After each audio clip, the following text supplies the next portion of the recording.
God, your drum is shit.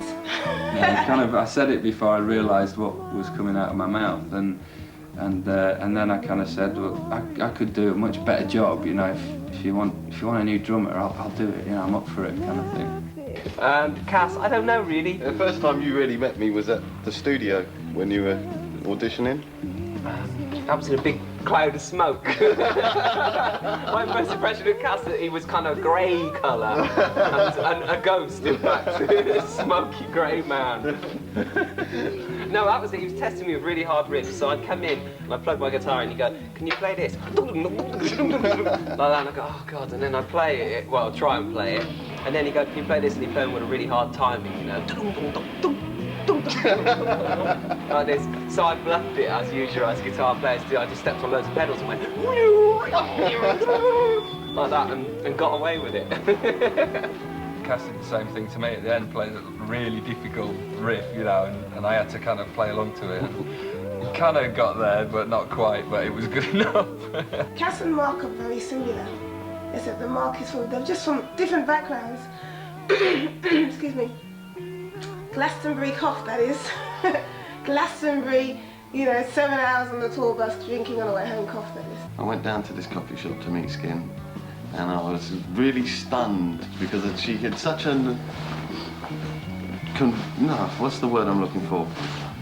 She's all classic, you know, like classic look, but completely strange at the same time, because I'd never ever seen a woman with a bald head with such beautiful features and skin before like that, and at close range. And I remember when we were having our meeting, we were talking about music and everything, I was looking at her skin and I thought, wow, she must be called Skin because she's got such good skin. And she was so softly spoken and so quiet, and it was such a contrast when we actually done the first rehearsal and she started hollering and jumping around like a mad woman.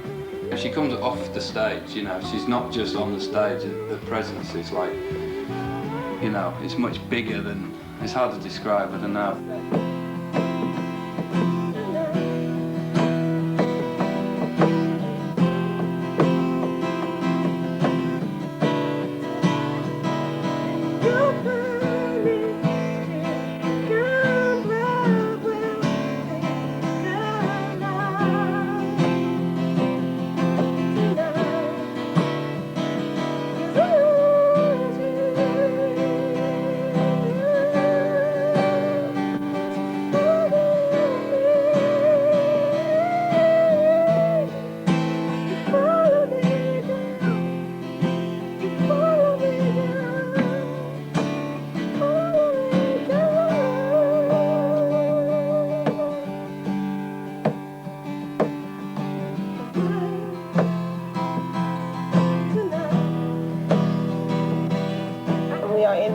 Atlantic City. I'm staring in the window out. The beach is there. It looks absolutely gorgeous, actually.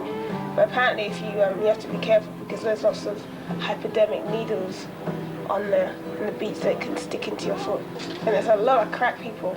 We were doing a photo session last night, and there's like all these crack heads and they're all mad, screwed up, fucked up people wandering around. I felt like I was in Brixton again. I remember when we were kids, we thought this was like the biggest house, and you know, my friends next door had like a really, really big garden and stuff, you know.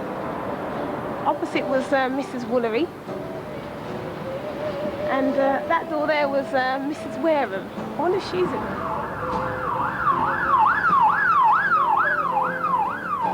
You ring the police. Makes you feel right at home. Oh, that's ridiculous. I know. This is my friend Sandy Wareham that I grew up with. Yeah, how are you? Oh, you look really well. I see you all the time on TV. It looks so nice. So your Chris Evans the other night, and then what's his name? Oh, Nathan Holland. Yeah, good stuff. Remember we were watching TV the other day, Josh, and I said, that's my old friend, Skin. Remember? He's like, not a lot has changed really. We used to climb from that corner there. We used to climb over all the back gardens and come back ways, and then just walk up through this gate here to get in. Yeah, but you know something though. But this is the good thing about it, because you see, from the moment you know where you're coming from, you got a better idea where you're going. When I was growing up here, it was a very West Indian area, you know. All Saints Road, which one band took their name from, used to be the front line, where the police didn't even really go down there. I think that used to be a West Indian takeaway. There was another one along here, there was about 3 or 4 in a row. Bibbs was there. Yeah. Yeah, there was one called Bibbs, where we used to always get our rice and peas. That's good too. And then there was the Bel Air Diner, of course. There was a barber shop on the corner here, where I used to go and get my hair trimmed. Not there anymore. Look at this, Trudy Hanson. Doesn't sound like your typical Jamaican yard. We've got a coconut grove. Looks like they're refusing to leave. I can see a Jamaican flag through the window. There are pockets of resistance still.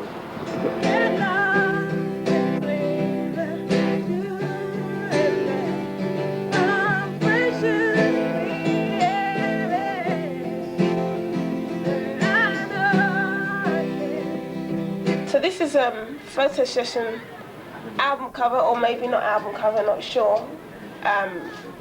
Number 2, Atlantic City, 2 weeks later. Because we had too much trouble in Las Vegas, you know.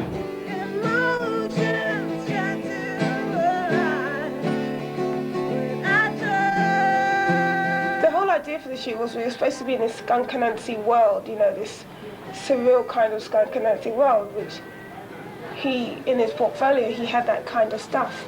And that's the idea that we had like developed over the course of 2 or 3 months. But I figured that the reason why that idea didn't work was because he took us out of this world that we're living in, you know, the existence that we're living in.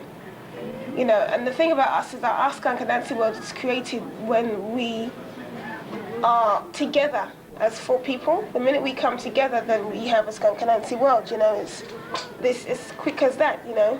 The chemistry is there, all the private language starts coming out, and we know each other really, really well, really good friends, and it doesn't matter where we are, what we look like, that's the Skunk Anansie world. The main thing was that he had a hidden agenda. He wanted to basically shoot me personally, individually, in a very sexual way, you know, and it was a way that didn't, I mean, I like sex, I'm very into sexuality, I'm very into being sexual, and being very feminine, and being all of those kind of things, and being very strong and feminine. You know, I like, that's one of the main parts of me. And so I'm not scared of sex, I'm not prudish or anything like that. But me, one individually, does not sum up a band of 4 people of very, very strong characters.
This is my son Che, and this is when we were on holiday in Cyprus. And one day he asked me to bury him, you know, for a laugh. And so I dug the deepest hole. It took me about 2 hours.